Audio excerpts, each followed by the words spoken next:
Because you've got a quarterback, you want to develop him, and it hasn't always worked. Lewis, I feel like you're sort of looking to jump back in quickly on that thought, right? The offensive mind who develops the quarterback. I think it goes beyond that. It's the leader that is able to develop Trevor Lawrence. The guy that Trevor will trust. Whether it's a defensive coach or an offensive coach really doesn't matter to me. He has to be a tremendous leader, because if it's a defensive coach, make sure you then have someone in place, and then someone in place behind him to make sure that you're able to put together a system that will maximize his talents, bring out the very best in him. And then if it's a defensive coach, whoever that offensive coordinator would be that he hires, if he moves on, that you have someone then to take his place. If it's an offensive coach, then great. Then everything is taken care of. Then you know you're probably going to have some highly, likely stability as far as what Trevor is being subject to and how Trevor is being taught. But first and foremost, that guy has to be rock solid as far as his credibility, his character, and how people are able to look at him and say what he says he means, and he means what he says, and we can trust him, with his word. That has to be priority number one. And so with that thought in mind, D. Wood, you have a person in mind. Jim Caldwell.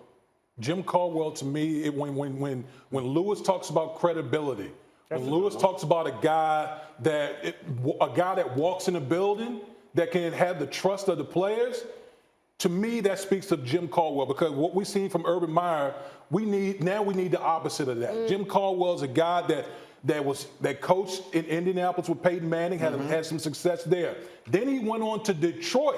In Detroit, in 4 years, he only had one losing season. Coach, Matthew Stafford.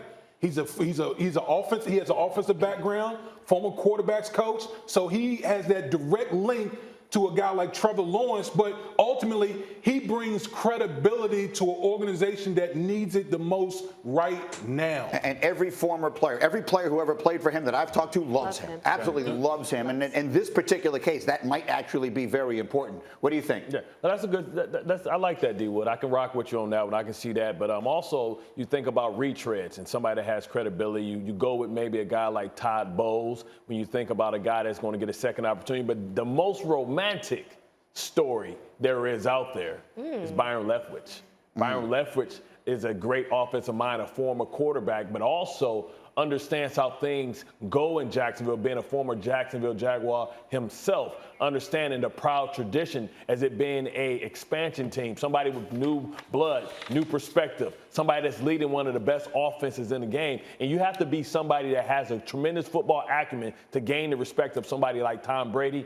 You have to take a consideration of Byron Leftwich. But the question would be, what kind of staff can they put together and who can they get to follow them? I feel a need to remind people, in case they don't, Byron Leftwich was once upon a time the quarterback of the Jacksonville Jaguars and had great success there. Playoff games, all kinds of different things, after having had a great college career, now the offensive coordinator in Tampa Bay. What do you think of all this, Kmart? The idea of a first-time head coach, the idea of a veteran head coach, what do they need? Because this is Trevor Lawrence we're talking about. It's remarkable to me how easily we've somewhat forgotten what this guy was destined to be. I mean, that's the guy that Urban jumped out the booth for, like that crown jewel, as the guys were saying.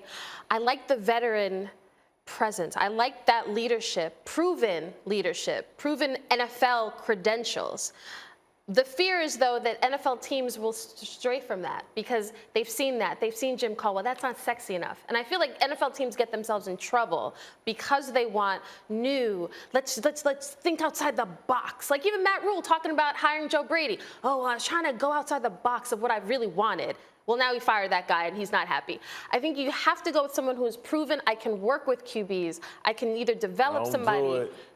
What would I do? Where are you going to go? I was going to say develop a quarterback. What did you think I was going to say? I thought you was going with the usual suspect. Well, so, who is the usual suspect? Josh McDaniels. So I know he's going to get thrown around, but he hasn't been a head coach. That to me, I want somebody who has head coaching experience. No, he has in Denver. He failed miserably. Right. Good head coaching experience is what I'm. The coaches that have been hired there since Shad Khan became the owner: Gus Bradley, Doug Marrone, and now Urban Meyer. That is the list of head coaches that have been hired since Shad Khan took control of the team in December of 2020. Thank you for watching ESPN on YouTube. For live streaming sports and premium content, subscribe to ESPN+.